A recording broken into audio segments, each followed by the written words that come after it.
नमस्कार बच्चों, आपका बहुत बहुत स्वागत है हमारे YouTube चैनल JMD स्टडी में। तो आज हम बात करने वाले हैं चैप्टर नंबर 7 के बारे में, मतलब पार्ट नंबर 7 के बारे में। क्लास 8 का जो विज्ञान का चैप्टर नंबर 7 है, जिसका नाम है पौधे एवं जंतुओं का संरक्षण। पौधे क्या होते हैं, इनका संरक्षण कैसे करते हैं, जंतुओं का संरक्षण क्या होता है, इन सभी के बारे में हम वन बाय वन करके जानेंगे। सबसे पहले हम बात करेंगे नोट्सों के बारे में कि नोट्स कैसे क्या है, और फिर बाद में हम बात करेंगे क्वेश्चन आंसर के बारे में। उसके बाद में हम बात करेंगे महत्वपूर्ण प्रश्नों के बारे में। तो सबसे पहले हम बात कर लेते हैं कि नोट्सों के बारे में। तो नोट्स में आ जाता है वनोन्मूलन। जो वनोन्मूलन क्या होता है, तो देखिए, वनों के कट जाने को वनोन्मूलन कहते हैं। देखो, वनों का उन्मूलन ही वनोन्मूलन कहलाता है। जैसे वनों के कट जाने को, अब वन ही कट जाएंगे तो पेड़ पौधे वहाँ पे रहेंगे नहीं। तो एक तरह से वन किसे कहते हैं, जहाँ पे बहुत सारे पेड़ पौधे हों, जंगल हो, उसे कहते हैं वनोन्मूलन। तो वनोन्मूलन क्या कहते हैं, वनों के कट जाने को वनोन्मूलन कहते हैं। वनोन्मूलन के बहुत सारे कारण होते हैं। कौन कौन से कारण होते हैं? कृषि के लिए भूमि प्राप्त करना। देखो, कृषि मतलब खेती है, खेती के लिए क्या होता है, भूमि प्राप्त करना। रीजन क्या है, क्या सिस्टम है, समझ में नहीं आया तो देखिए, इसके बारे में हम दोबारा से बात करेंगे। कि सोचो कि एक बहुत बड़ा बाग है, या फिर कोई बगीचा है, या फिर कोई जंगल है। अब वहाँ पे अपने को खेती करनी है। कि खेती क्या करेंगे, खेती क्यों करनी है, क्योंकि हमें अनाज चाहिए। अब अनाज चाहिए तो खेती करनी पड़ेगी। तो खेती करेंगे तो वहाँ पे जितने भी पेड़ पौधे हैं उनको क्या करना पड़ेगा, काटना पड़ेगा। अब काटेंगे तो वहाँ से क्या होगा, जो वन है वो नष्ट हो जाएगा और वहाँ से हम खेती कर सकते हैं। तो इसलिए यहाँ पे बताया जाएगा कि खेती करने के लिए भूमि प्राप्त करना, मतलब खेती करेंगे तो वहाँ से जमीन चाहिए, भूमि चाहिए, तभी तो खेती कर पाएंगे। इसलिए वहाँ पे वनों को काट दिया जाता है। फर्नीचर बनाने अथवा ईंधन की लकड़ियाँ के रूप में प्रयोग करना, मतलब फर्नीचर बनाएंगे। यहाँ पे आप देखते हो ना, आपकी खिड़कियाँ रहती हैं, गेट रहता है, तो इनकी जो फर्नीचर रहता है, इनको बनाने के लिए क्या करते हैं कि इस कमी में किसका प्रयोग किया जाता है, ईंधन का प्रयोग किया जाता है। इसमें भी क्या जाता है, वनों में जो पेड़ पौधे हैं उनको काटा जाता है, उन्हीं से तो हमें लकड़ी प्राप्त होगी। अगला आ जाता है करों और कारखानों के निर्माण में। करों और कारखाने, काफ़ी सारे कारखाने चलते रहते हैं, उनमें भी लकड़ी का प्रयोग किया जाता है, इसलिए वनों को काट दिया जाता है। अब देखो, वनोन्मूलन के परिणाम क्या क्या हैं, इनके बारे में भी जान लेते हैं। देखो, वनोन्मूलन से की वजह से, वनोन्मूलन होने की वजह से उन जंगलों में रहने वाले जानवर बेघर हो जाते हैं। सीधी सी बात है कि एक बहुत बड़ा पेड़ है आपके घर के आसपास, वहाँ से काफ़ी सारे जो पक्षी हैं वो बैठे रहते हैं, किस पे, पेड़ के ऊपर। अब वहाँ से उस पेड़ को काट देंगे तो पक्षी बेचारे कहाँ जाएंगे, किसी दूसरे पेड़ पर जाएंगे, और बेघर तो हो जाएंगे ना। क्यों बेघर से मतलब है कि बिना घर वाले, क्योंकि वहाँ पे क्या हो, काफ़ी सारे पक्षियों ने अपने घोंसले बना रखे थे, वहाँ पर रह रहे थे। लेकिन अभी क्या है, वहाँ से उनके पास में कोई घर नहीं है, उनके घर उजड़ चुके हैं, मतलब बिखर चुके हैं, वहाँ से कोई भी घर नहीं है, तो वो क्या हो गई, बेघर हो गए। बहुत सारी प्रजातियां खत्म हो जाती हैं वहाँ से। देखो, आपने कोई भी पक्षी है वहाँ पे, कुछ भी या कोई जानवर भी हो सकता है, बड़ा जानवर भी हो सकता है, तो वहाँ से क्या होगा, अगर उन चीज़ों को काट देंगे तो वहाँ पे क्या होता है, जैसे छोटी सी हम पेड़ की ही बात ले लें, तो पेड़ पे क्या होता है, काफ़ी सारे अंडे रहते हैं पक्षियों के। अगर पेड़ को काटेंगे तो अंडे भी फूट जाएंगे, या फिर वो जो भी पक्षी है वो मर जाएंगे। अब मर जाएंगे तो क्या होगा कि वहाँ की जो भी प्रजातियाँ हैं, मतलब एक जाति से एक जाति जो पैदा करते हैं तो काफ़ी सारी प्रजातियां बनती जाती हैं, मतलब वहाँ की जो भी उसके बच्चे आएंगे, नई पीढ़ी आएगी, तो वो खत्म हो जाएंगे, तो वहाँ से क्या होगी, प्रजातियां भी खत्म हो जाएंगी। पृथ्वी में कार्बन डाइऑक्साइड की मात्रा बढ़ने लगती है। अब देखो, ऐसा होगा तो पृथ्वी में कार्बन डाइऑक्साइड की मात्रा बढ़ जाती है। हमें ऑक्सीजन किससे मिलती है, पेड़ पौधे से मिलती है। अगर पेड़ पौधे नहीं मिले तो हमें ऑक्सीजन कहाँ से मिलेगी, सीधी बात है। तो और कार्बन डाइऑक्साइड, हम श्वास छोड़ते हैं ना कार्बन डाइऑक्साइड, इसकी मात्रा बढ़ जाएगी और ऑक्सीजन मिलेगी नहीं, तो ऑब्वियसली बात है कि हमें भी मरने पर मंजूर हो जाएंगे। तो पृथ्वी में क्या होगा, कार्बन डाइऑक्साइड की मात्रा बढ़ने लगेगी, जिसकी वजह से सूखा जैसी परेशानियों का सामना करना पड़ेगा। अब सूखा वगैरह ऐसा हो जाता है, पानी वगैरह नहीं रहता, बहुत सारी समस्याएं ऐसी उत्पन्न हो जाती है। ठीक है, यहाँ तक आपने अगर अच्छी से सुना होगा, ध्यान दिया होगा, तो आपको ये अच्छे से समझ में आएगा। तो चैप्टर को आप ऐसे पढ़ें, और जो भी नोट्स हैं आपको दिख रहे हैं इनको आप उतार लें। इसके अलावा अगर आपके पास में कोई प्रॉब्लम है तो आप मुझे कमेंट करके बता सकते हैं, अब आपकी प्रॉब्लम सोल्व कर दी जाएंगी। और ये आपको नोट्स हैं, ये भी आपको प्रोवाइड करवा दिए जाएंगे, तो टेंशन लेने की कोई बात नहीं। यहाँ पे अभी वीडियो को पूरा कंप्लीट देखें, उसके बाद में आपको जो नोट्स हैं वहाँ पे डाउनलोड करके वहाँ से लेके सकते हैं। जो सूखा जैसी परेशानियों का सामना करना पड़ सकता है और पृथ्वी का पूरा संतुलन बिगड़ जाएगा। अब सोचो कि कोई भी चीज़ की एक चीज़ की कमी आ जाती है ना किसी चीज़ में, तो पूरा संतुलन ही बिगड़ जाता है कि कैसे चलती है, हवा चलती थी पहले, ऐसी बरसात आती थी, तो देखिए वो सारी चीज़ें रहेंगी नहीं, तो मतलब संतुलन तो बिगड़ेगा ना, सभी अलग अलग तरीके से होने लग जाएगा। पृथ्वी की मिट्टी में नमी खत्म हो जाती है। पृथ्वी की जो मिट्टी होगी उसमें भी नमी खत्म हो जाएगी। क्यों? देखो, एक पेड़ है, जितना बड़ा रहता है ना ऊपर से, उतने ही वो नीचे से बड़ा रहता है, मतलब उसकी जड़ें रहते हैं, जितना उसकी लंबाई रहती है ऊपर, उतनी ही जड़ें नीचे तक धसी होती है। अब वो देखो, पेड़ को अब ऐसे नहीं कि अपन पानी डालते हैं, कुछ 1-2 साल डाल लेंगे, जब छोटा रहेगा तो बड़ा होने के बाद में पानी बहुत ही कम डालते हैं तो बहुत ही कम डालते हैं, इतने बड़े पेड़ में उसका कोई असर नहीं होता। तो उसकी जड़ों के थ्रू क्या होता है, नीचे क्या होता है कि पानी सोख करके लाता है, क्या? पेड़। और वहाँ से क्या होता है, पेड़ सोख के लाएगा तो आसपास में भी क्या रहेगा, वहाँ पे नमी बनी रहेगी। वैसे अगर पेड़ नहीं रहेगा तो सूखा रहेगा, तो सीधी सी बात है। और उर्वरक भूमि मरुस्थल में तब्दील हो जाती है। जो उर्वरक भूमि रहती है, मतलब क्या होगी, अगर जो पोली मिट्टी रहेगी, जड़ें रहेंगी तो उस साल धसेंगी, उसमें नीचे तक जाएंगे तो उर्वरक बनी रहेगी। अगर वो ही नहीं रहेंगे, पेड़ पौधे नहीं रहेंगे, तो मिट्टी भी क्या हो जाएगी, मरुस्थल की जैसी हो जाएगी, वहाँ से बिल्कुल सूखा हो जाएगा, जैसे रेगिस्तान रहता है जैसे। इसे ही हम मरुस्थलीकरण कहते हैं। अब कोई कहते हैं कि मरुस्थलीकरण किसे कहते हैं, तो ये पूरी डेफिनेशन आप यहाँ से यहाँ तक इसको लिख सकते हैं। इसे क्या कहते हैं, मरुस्थलीकरण कहते हैं। अगला पॉइंट आ जाता है अपने पास में, जैव विविधता। अब जैव विविधता क्या होती है? एक सीमित क्षेत्र के अंदर रहने वाले जानवर और पेड़ पौधों की अलग प्रजातियों को हम जैव विविधता कहते हैं। एक सीमित क्षेत्र के अंदर रहने वाले जानवरों और पेड़ पौधों की अलग अलग प्रजातियों को क्या कहते हैं, हम जैव विविधता कहते हैं। देखो, समझने की कोशिश करो, जैव विविधता एक सीमित है, मतलब आपके पास में कोई भी चीज़ है कि वह एक सीमित है, कि फिक्स है। आपके पास में घर पे 2 भैंसें हैं, 2 गाय हैं, ठीक है, 2 भैंस और 2 गाय। अब ये क्या हुआ है, एक सीमित क्षेत्र में है, फिक्स आपका घर है, यहीं के यहीं रहेगा। ऐसे नहीं कि घर को आज यहाँ था, आज यहाँ उठा के ला दी, आज यहाँ पे ला दी, नहीं, ऐसा नहीं होगा। वो फिक्स रहेगा। फिक्स रहेगा तो वहाँ पे क्या होगा कि जो पेड़ पौधे हैं वो भी फिक्स रहेंगे। तो उनको क्या करते हैं कि अलग अलग प्रजातियों को, उनकी जो एक मतलब एक सीमित क्षेत्र के अंदर रहने वाले हैं, फिक्स है उनका, ऐसे नहीं कि अलग अलग क्षेत्र में, तो उनको क्या बोलते हैं, हम जैव विविधता कहते हैं। अभ्यारण्य, अभ्यारण्य क्या कहते हैं, वह क्षेत्र जहाँ जंतु और उसके आवास किसी भी प्रकार के विमोक से सुरक्षित रहते हैं। मतलब वह क्षेत्र जहाँ जंतु और उनके आवास किसी भी प्रकार के विमोक से सुरक्षित रहते हैं, मतलब कोई भी किसी भी चीज़ की कोई प्रॉब्लम नहीं आती। नेक्स्ट आ जाता है राष्ट्रीय उद्यान। राष्ट्रीय उद्यान क्या होता है, वन्य जीव जंतुओं के लिए आरक्षित ऐसे क्षेत्र जहां हम स्वतंत्र रूप से आवास और प्राकृतिक संसाधनों का प्रयोग कर सकते हैं। ऐसे जीव जंतु जो आराम से रह सकते हैं और जो भी प्राकृतिक संसाधन हम उनका यूज कर सकते हैं, तो उनको क्या बोलते हैं, राष्ट्रीय उद्यान। अब जैवमंडल का जो आंतरिक क्षेत्र, उनके बारे में जान लेते हैं कि जैवमंडल का आंतरिक क्षेत्र कैसा रहता है। तो देखिए, वन्य जीव, पौधे एवं जंतु संसाधनों और उस क्षेत्र के आदिवासियों के परंपरागत ढंग से जीवन यापन हेतु विशाल संरक्षित क्षेत्र। अब देखिए, जैव मंडल आरक्षित क्षेत्र मतलब वन्य जीव भी आ गई, पेड़ पौधे भी आ गए, जीव जंतु भी आ गई और आदिवासी भी रह गए, जो उनके परंपरागत ढंग से जो जीवन यापन होता था, उसका जो एक विशाल संरक्षित क्षेत्र रहता, मतलब बहुत बड़ा क्षेत्र रहता था। जो इस क्षेत्र में अगर अच्छी तरह से पढ़ेंगे तो आपको समझ में आ जाएगा। मतलब क्या कि आप अपने क्या करते हैं कि इसको बोलते थे पंचमढ़ी जैव मंडल आरक्षित क्षेत्र, मतलब बहुत सारा बड़ा क्षेत्र रहता था, उसके अंदर ही एक क्षेत्र बनाया जाता था। देखिए, अगला पॉइंट आ जाता है चिड़ियाघर। आप इनको क्या है कि आप इनको उतार सकते हैं, आप ये बहुत ही इंपॉर्टेंट है, इनको उतारेंगे तो आपको समझ में आ जाएगा।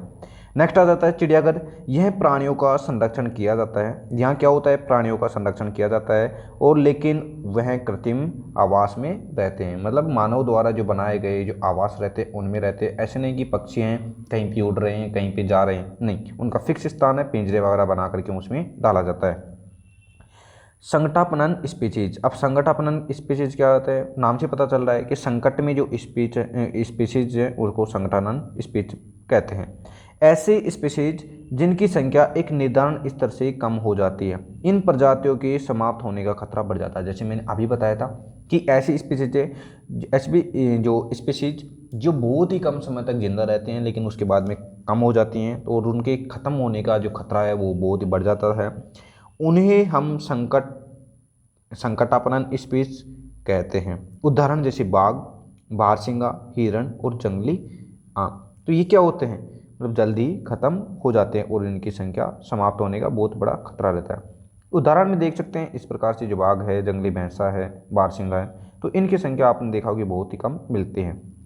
विलुप्त स्पीशीज मतलब जो विलुप्त हो चुकी, जो बहुत ही कम है, विलुप्त हो चुकी, पता ही नहीं है उनका, ऐसी प्रजातियां जो अब हमें देखने को नहीं मिलती हैं, मतलब पहले थी लेकिन अब है ही नहीं, ऐसी प्रजातियां हैं जो हमें अब देखने को नहीं मिलती, अर्थात जो प्रजातियां इस टाइम में मतलब अब समाप्त हो चुकी हैं उसे हम विलुप्त स्पीशीज कहते हैं। जैसे उदाहरण डायनासोर, पहले काफ़ी सारे डायनासोर थे लेकिन आज के टाइम में एक भी डायनासोर दिखाई नहीं देता है, मतलब इन ये जो जातियाँ थी ये विलुप्त हो चुकी हैं।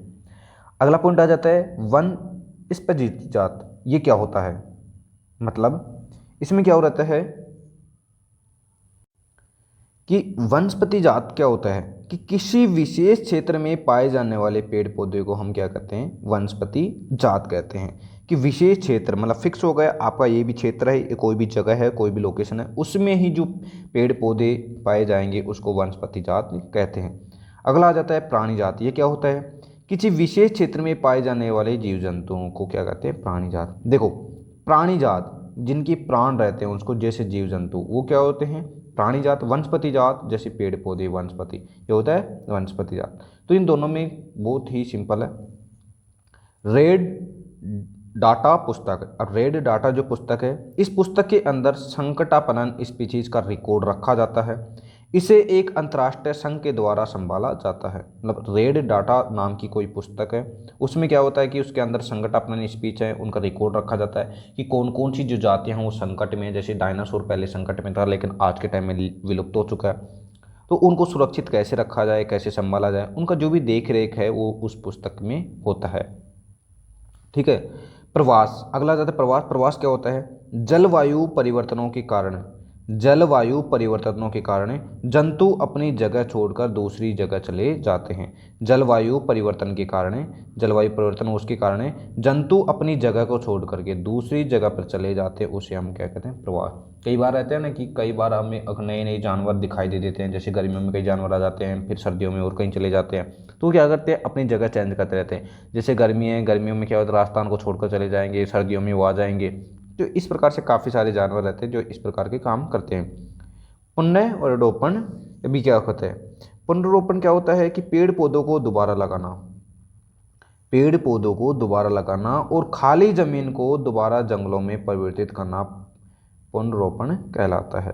मतलब ऐसी जमीन जो खाली पड़ी है वहाँ पे पेड़ पौधे लगा दो, जंगल बन जाएगा, उसे क्या कहते हैं, पुनर्रोपण कहते हैं। अगला आ जाता है हमारे पास में क्वेश्चन आंसर के बारे में बात करेंगे। क्वेश्चन आंसर क्या क्या है, तो सबसे पहला आ जाता है रिक्त स्थानों की पूर्ति करना। ठीक है, हम रिक्त स्थानों की पूर्ति करते हैं। वह क्षेत्र जिसमें जंतु अपने प्राकृतिक आवास में संरक्षित रहते हैं वो क्या कहलाते हैं, अभ्यारण्य। देखो संरक्षित किस में रहेंगे, अभ्यारण्य में संरक्षित रहेंगे। किसी क्षेत्र विशेष में पाई जाने वाली स्पीशीज को क्या कहते हैं, विशेष क्षेत्र, क्षेत्रीय स्पीशीज। अगला पॉइंट आ जाता है प्रवासी पक्षी सुदूर क्षेत्रों से जलवायु परिवर्तन के कारण पलायन करते हैं, जलवायु परिवर्तन के कारण। नेक्स्ट पॉइंट आ जाता है, नेक्स्ट पॉइंट क्या कह रहा है कि निम्नलिखित में अंतर स्पष्ट कीजिए। पहला आ जाता है वन्य प्राणी उद्घाटन और जैव मंडल आरक्षित है, दूसरा है चिड़ियाघर एवं अभ्यारण्य। तो ठीक है, इनके बारे में बात करेंगे। तो सबसे पहला आ जाता और उसके बाद में है नेक्स्ट गै और है, तो गै बोल रहा है कि संकट यापन विलुप्त स्पीशीज और वनस्पति जगह प्राणी जात। ठीक है, तो पहला आ जाता है प्राणी यापन उद्घाटन और जैव मंडल आरक्षित क्षेत्र। देखो इन दोनों में क्या है कि वन्य जीवों के लिए, वन्य जंतुओं के लिए आरक्षित क्षेत्र जहां वे स्वतंत्र रूप से आवास एवं प्राकृतिक संसाधनों का उपयोग कर सकते हैं, लेकिन जैव मंडल आरक्षित क्षेत्र में वन्य जीवन पौधे और जंतु संसाधनों और क्षेत्र के आदिवासियों के पारंपरिक ढंग से जीवन यापन हेतु विशाल संरक्षित क्षेत्र। उदाहरण इसमें आ जाता है सतपुड़ा राष्ट्रीय उद्यान और इसमें मतलब पंचमढ़ी जैव मंडल आरक्षित, जैसे मैंने अभी थोड़ी देर पहले एक चित्र में बताया था। अगला आ जाता है जैसे चिड़ियाघर और अभ्यारण्य, यह प्राणियों का संरक्षण किया जाता है, मतलब यहाँ क्या होता है प्राणियों का संरक्षण किया जाता है, किंतु वे कृत्रिम आवास में रहते हैं। किस में रहते हैं, कृत्रिम आवास में, मतलब मानव द्वारा बनाए गए आवास में रहते हैं, जैसे दिल्ली का चिड़ियाघर। अभ्यारण्य क्या रहता है कि वह चित्र जहाँ जंतु उनके आवास में किसी भी प्रकार के विमोख से सुरक्षित रहते हैं, मतलब खुद के ही आवास रहता है उसमें सुरक्षित रहते हैं, उसको क्या कहते हैं, अभयारण्य कहते हैं। अगला जैसे उसका उदाहरण पंचमढ़ी वन्य प्राणी अभयारण्य, ऊपर जैसे मैंने बताया था उसमें आपको देख लेना, आपको समझ में आ जाएगा। अगला आ जाता है संकटयापन या फिर विलुप्त स्पीशीज। संकट, जो संकट में ऐसी स्पीशीज जिनकी संख्या एक निर्धारित स्तर से कम हो जाती है, जैसे किसी को 5 साल तक जीत रहना है तो 5 साल तक, 5 साल बाद में मर जाएंगे तो उनकी संख्या खत्म हो जाएगी। विलुप्त स्पीशीज जो बिल्कुल खत्म हो चुकी, ऐसी स्पीशीज जो अब तक देखने को नहीं मिलती अर्थात वो विलुप्त हो गई है, इसे क्या कहते हैं, विलुप्त स्पीशीज। जैसे उदाहरण के तौर पर यह क्या होगा, डायनासोर, इसके उदाहरण के तौर पर हम क्या करें, बाघ और बारहसिंगा। तो ये क्या है, ये क्या है, बारहसिंगा संकटयापन में है, अभी तक खत्म तो नहीं लेकिन बहुत ही संकट में, विलुप्त स्पीशीज, ये डायनासोर वगैरह खत्म हो चुकी है। अगला आ जाता है वनस्पति जात और प्राणी जात। इसमें क्या है, किसी विशेष क्षेत्र में पाए जाने वाले पेड़ पौधों की वनस्पति जात कहलाते हैं, मतलब किसी विशेष क्षेत्र में पाए जाने वाले पेड़ पौधे के वनस्पति जात कहलाते हैं। और किसी विशेष क्षेत्र में पाए जाने वाले जंतु और जीव जंतु उस क्षेत्र के कहलाते हैं, प्राणी जात कहलाते हैं। उदाहरण इसमें अगर बात करें तो सोल, सौगौन आदि पंचमढ़ी या फिर जैवमंडल वगैरह आ जाता है, आरक्षित क्षेत्र वनस्पति जात में आ जाते हैं। और हिरण, चीतल, पंचमढ़ी, जैवमंडल यह होते हैं आरक्षित में आ जाते हैं। ठीक है। अगला पॉइंट आ जाता है कि वनोन्मूलन का निधन पर क्या प्रभाव पड़ता है, चर्चा कीजिए। तो देखिए वन्य प्राणी, प्रावण, जो गांव, शहर, पृथ्वी, अगली पीढ़ी, देखिए इनके ऊपर वनोन्मूलन का क्या प्रभाव पड़ता है, इनके बारे में एक एक बार हम जानेंगे। तो सबसे पहले अब जाता है वन्य प्राणी। वनोन्मूलन की वजह से वन्य प्राणियों का जो आश्रय स्थल है वो छिन जाता है और खाद्य श्रृंखला भी बिगड़ जाती है, इसलिए इन्हें वनों के बाहर आश्रय लेना ही पड़ जाता है। मतलब वन में रहने वाले प्राणियों के बारे में बताया जा रहा है कि अगर उनके वन में प्राणी रहेंगे तो जंगल काट देंगे तो वहाँ से जो रहने का स्थान है वो भी बिगड़ जाएगा, और इसके अलावा जो खाने पीने का है जो भी बिगड़ जाएगा तो वो भी नहीं मिल पाएगा, जो उनके हित के लिए नहीं है। इसकी वजह से बहुत सारी स्पीशीज संकट में या फिर विलुप्त हो गई। अगला पॉइंट आ जाता है पर्यावरण। वनोन्मूलन से पृथ्वी पर ताप एवं प्रदूषण के स्तर में वृद्धि होती है, वायुमंडल में कार्बन डाइऑक्साइड का स्तर बढ़ता है, भूमि जल स्तर का निम्नीकरण हो जाता है, इससे वर्षा एवं भूमि की उर्वरता में क्या आ जाती है, कमी आ जाती है। इसके अतिरिक्त बाढ़ तथा सूखे जैसी समस्याएं, आपदाओं की संभावना बढ़ जाती है। इसकी वजह से प्राकृतिक संतुलन भी बिगड़ जाता है। अगला पॉइंट आ जाता है कि गांव से वनोन्मूलन पर क्या प्रभाव पड़ता है। गांव, शहरी क्षेत्र में लोग साधारणतः खेती या उससे जुड़े कार्य में लगे होते हैं। वनोन्मूलन के कारण बाढ़, सूखा तथा मरुस्थल जैसी आपदाओं की संभावना बढ़ जाती है तथा मिट्टी की उर्वरता में भी बहुत कमी आ जाती है। दूसरे शब्दों में हम कह सकते हैं कि ग्रामीणों का जीवन है जो यापन दुर्भर हो रहा है। अगले बात कर लेते हैं शहर में जो वनोन्मूलन का क्या प्रभाव पड़ रहा है। शहर क्षेत्र में प्रदूषण बढ़ता जा रहा है, लोगों को सांस लेने में काफ़ी सारी तकलीफ हो रही है और शुद्ध मात्रा में उनको जो श्वास है वो नहीं मिल पा रही, शुद्ध हवा विलुप्त है, वनों की संख्या न के बराबर है, जंगली जानवर की यदा कदा वन जो विलुप्त होने की वजह से शहर में घुसकर भयानक दृश्य उपस्थित कर देते हैं। पृथ्वी वनोन्मूलन से विश्व उष्णन हो रहा है, जिससे बर्फीले पहाड़ तक पिघल जा रहे हैं और पृथ्वी जलमग्न हो रही है। इसके साथ ही जो प्राकृतिक आपदाओं जैसे बाढ़, सूखा आदि की संभावना बढ़ रही है और बहुत जगह पर ये चीज़ें आ रही हैं और धीरे धीरे ये फैलता ही जा रहा है। पृथ्वी पर प्राकृतिक संतुलन बहुत ज़्यादा बिगड़ रहा है। अब इससे वनोन्मूलन के ऊपर अगली पीढ़ी पर क्या प्रभाव पड़ेगा उसके बारे में जान लेते हैं। वनोन्मूलन की वजह से बहुत सारी जो स्पीशीज़ हैं जो बहुत ज़्यादा संकट में हैं, कई स्पीशीज़ हैं जो विलुप्त स्पीशीज़ की श्रेणी में आ चुकी हैं, मतलब ख़त्म हो गई हैं। पृथ्वी पर प्रदूषण की समस्या और अधिक जटिल होती है और ये जटिल होती जा रही है तथा पृथ्वी का ताप धीरे धीरे बढ़ता जा रहा है। यही हाल रहा तो पृथ्वी पर जीवन लंबे समय तक संभव नहीं होगा। अगला पॉइंट आ जाता है यदि क्या होगा यदि हम वृक्षों की कटाई कर दें, हम जो किसी जंतु का आवास है वो बाधित कर दें, मिट्टी की जो ऊपरी परत है उसका अनावरण हो जाए। तो देखिए सबसे पहला आ जाता है कि हम वनों की कटाई करते हैं तो धीरे धीरे सारे वन विलुप्त हो जाएंगे। आपको पता है कि अगर वनों की कटाई कर देंगे हम तो धीरे धीरे सारे जो वन हैं वो विलुप्त हो जाएंगे और वन्य जीव पौधे हैं वो भी गायब हो जाएंगे, तो वन के जो पेड़ पौधे हैं वो भी गायब हो जाएंगे, और प्रदूषण का जो स्तर है जो अत्यधिक हो जाएगा, मतलब बहुत ज़्यादा हो जाएगा, और प्राकृतिक आपदाओं की संभावना अधिक हो जाएगी। बर्फीले पहाड़ पिघल जाएंगे और पृथ्वी की जलमग्न हो जाएगा, और अंत में जीवन संभव नहीं होगा।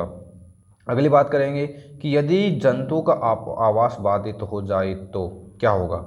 यदि किसी जंतु का आवास बाधित हो जाए तो उसका संरक्षण को आसान हो जाएगा, परंतु उसको बौद्धिक और शारीरिक विकास के ढंग से नहीं पाएगा, और उसके साथ ही उसकी प्राकृतिक आपदाओं में परिवर्तन हो जाएगा। मिट्टी की ऊपरी परत अनावृत हो जाती है। ऐसी स्थिति में पृथ्वी की निचली परतें दिखने लगेगी और ह्यूमस भी मिट्टी से गायब हो जाएगी, जिसका सीधा असर मिट्टी की उर्वरता पर पड़ेगा। और उर्वरता पर पड़ेगा तो आपको पता है कि फसल भी अच्छी नहीं होगी, धीरे धीरे उर्वरक भूमि मरुस्थल में बदल जाएगी। अगला पॉइंट आ जाता है क्वेश्चन नंबर 5 की संक्षेप में उत्तर दीजिए। हमें जैव विविधता का संरक्षण क्यों करना चाहिए। संरक्षित वन भी वन्य जीव के लिए पूर्ण रूप से सुरक्षित नहीं है, क्यों। कुछ आदिवासी जैसे वन मतलब जंगल पर निर्भर करते हैं, क्यों, कैसे। वनमूलन के कारण उन पर क्या प्रभाव पड़ता है। रेड डाटा पुस्तक क्या है, और प्रवास से आप क्या समझते हैं। तो सबसे पहला आ जाता है कि हमें जैव विविधता का संरक्षण इसलिए करना चाहिए क्योंकि यह हमारी राष्ट्रीय परंपरा का एक भाग है। ये उत्तर है कै का। अब सबसे पहले अब सेकंड बात करेंगे हम ख के बारे में। संरक्षित वन भी वन्य जंतुओं के लिए पूर्ण रूप से सुरक्षित नहीं है, क्योंकि इनके आसपास के क्षेत्र में रहने वाले लोग इनका वनों का अतिक्रमण करके इन्हें नष्ट कर देते हैं। आपको पता होगा कि आसपास में वनों के आसपास में जो भी लोग रहते हैं, कृषि भूमि के लिए मतलब खेती करने के लिए वनों को काट देते हैं, और इससे उनके ही पर काफ़ी बुरा असर पड़ता है। कुछ आदिवासी वन मतलब जंगल पर निर्भर करते हैं, क्योंकि वे आज भी भोजन संग्रह कर शिकार कर अपना पेट भरते हैं, क्योंकि किसी भी जानवर को मार देते हैं और वहाँ से अपना भोजन मतलब करते हैं, अपना पेट भरते हैं। और बहुत सारे जैसे पेड़ पौधे पर पेड़ की छाल, जंतुओं की खाल आदि पर वस्त्र बनाकर पहनते हैं।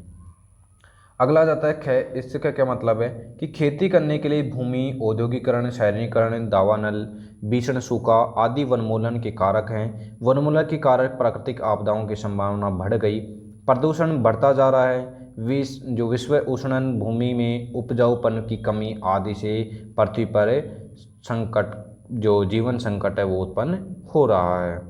अगला पॉइंट आ जाता है कि रेड जो डाटा पुस्तक है वो क्या है। जो रेड जो डाटा पुस्तक वह पुस्तक जिसमें सभी संकटापन्न स्पीशीज का रिकॉर्ड रखा जाता है। पौधे, जंतु और अन्य स्पीशीज के लिए अलग अलग रेड डाटा पुस्तकें हैं। मैंने बताया था कि जिसमें सारा रिकॉर्ड है, कितने मर गए, कितने विलुप्त हो गए, कौन से संकट में है, सारा चीज़ें। जलवायु में परिवर्तन के कारण प्रवासी पक्षी प्रत्येक वर्ष सुदूर क्षेत्र से एक निश्चित समय पर उड़कर आते हैं। वह यहाँ अंडे देने के लिए आते हैं, क्योंकि उनके मूल जो निवास में बहुत अधिक शीत के कारण वह स्थान अनुकूल नहीं है। मतलब ज़्यादा सर्दी पड़ती है इसलिए वो वहाँ पे नहीं रुकते, इसलिए दूसरे शहर में या फिर दूसरी जगह पर वो प्रवास करते रहते हैं। पक्षियों का यह क्षेत्र से सुंदर क्षेत्र में जाना ही प्रवास कहलाता है। मतलब एक क्षेत्र से दूसरे क्षेत्र में जहाँ पर वो आसानी से अंडे दे सकें, आसानी से वहाँ से रह सकें। अगला पॉइंट आ जाता है कि नेक्स्ट पॉइंट बोल रहा है कि फैक्ट्रियों और आवास की मांग की आपूर्ति हेतु वन की जो अनवरत कटाई हो रही है, क्या इन परियोजनाओं के लिए वृक्षों की कटाई न्याय संगत है। इस पर चर्चा कीजिए तथा एक संक्षिप्त में रिपोर्ट तैयार कीजिए। तो हमने एक रिपोर्ट तैयार की है, इसके बारे में जानेंगे। आधुनिक समाज में जैसी तेजी से संख्या बढ़ रही है, उसकी मांग की पूर्ति हेतु आवास तथा फैक्ट्रियां भी उतना ही आवश्यक है। सीधी सी बात है कि जनसंख्या जैसे बढ़ेगी, लोगों को ज़रूरत के सामान भी चाहिए, और जब तक फैक्ट्रियां नहीं बढ़ेंगी तो ज़रूरत के सामान मिलना बहुत ही कम हो जाएंगे। तो ज़्यादा ज़्यादा क्या हो रहा है, फैक्ट्रियां बढ़ेंगी तभी अपन को जल्दी जल्दी सामान मिल रही है। फैक्ट्रियों में उत्पादन जल्दी से तथा सस्ता होता है, तथा ये लाखों जो लोगों को रोजगार देती हैं। आवास से जो बुनियादी ज़रूरत में से आवास जो बुनियादी ज़रूरतों में से है, सभी के लिए आवश्यक है। इन ज़रूरतों को पूरा करने के लिए खाली ज़मीन उपलब्ध न होने की स्थिति में मानव वनों को साफ कर भूमि तैयार करता है। ये आज के समय में की मांग है। दूसरी तरफ वन के साफ होने से वन्य प्राणियों का आश्रय स्थल छिन रहा है, मतलब उसको खोस लिया जा रहा है, छीन लिया जा रहा है, तथा आदिवासी जातियां भी विलुप्त होती जा रही हैं, क्योंकि वन ही नहीं रहेंगे तो आदिवासी कहाँ से रहेंगे, वो भी मर जाते हैं। और प्रदूषण भी फैल रहा है। विश्व उष्णन हो रहा है, जिससे बर्फ पिघल रही है और पृथ्वी जलमग्न हो रहा है। दूसरे शब्दों में रहने लायक भूमि लगातार कम होती रही है, और अतः इन परियोजनाओं में कोई न कोई अन्य विकल्प ढूंढे जाने चाहिए कि वनों की कटाई को कैसे रोका जाए, या फिर वनों की कटाई की जानी चाहिए। अगला पॉइंट आ जाता है कि अपने स्थानीय क्षेत्रों में हरियाली बनाए रखने के लिए आप किस प्रकार योगदान दे सकते हैं। अपने द्वारा क्रियाकलाप तैयार कीजिए। तो देखिए, इसमें अपने द्वारा क्रियाकलाप कैसे करेंगे कि अपने क्षेत्र में हरियाली बनाए रखने के लिए निम्न क्रियाकलाप उनका योगदान देंगे। पहले क्या करेंगे कि जागरूकता अभियान चलाएंगे, लोगों को जागरूक करेंगे कि अगर आप पेड़ पौधों को काट दोगे तो हमें क्या मिलेगी, हमें श्वास नहीं ले पाएंगे, हमें वो जो कार्बन डाइऑक्साइड उसकी मात्रा बढ़ जाएगी, ऑक्सीजन मिलेगी, तो इससे बहुत ज़्यादा दुष्प्रभाव होगा। तो इन चीज़ों के बारे में लोगों को जागरूक करेंगे। वन महोत्सव मनाकर, वनों का क्या हो कि एक महोत्सव बनाएं, मतलब एक तरह से काफ़ी से और त्यौहार आते हैं तो इनका भी एक त्यौहार होना चाहिए, ताकि हम उससे क्या रहते हैं कि वनों की काफ़ी सारी नए नए पेड़ लगते हैं, काफ़ी सारी चीज़ें होती रहती हैं। लोगों को नर्सरी में मुफ्त मिलने वाले पौधों के बारे में जानकारी देना चाहिए, क्योंकि काफ़ी सारी नर्सरी में जो फ्री में पेड़ पौधे मिलते हैं, लोग पैसे के लेके ला नहीं सकते, क्योंकि ऐसे करेंगे यार 50 रुपये का 100 रुपये का पेड़ आ रहा है, कौन लेके आएगा।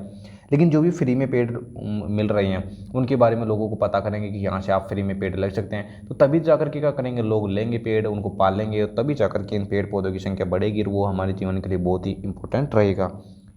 जन्मदिन, शादी समारोह आदि पर पेड़ उपहार देने की सलाह। देखिए, किसी का जन्मदिन है, किसी की शादी हो रही है, तो उस पर क्या है कि पेड़ पौधे देने की, आजकल क्या आता है कुछ भी चीज़ दे देते हैं गिफ्ट में, तो वो चीज़ें बंद होकर के अपन पेड़ दें तो कितना फ़ायदा रहेगा। तो इन्हीं सभी चीज़ों के हम अपनी हरियाली बनाए रख सकते हैं।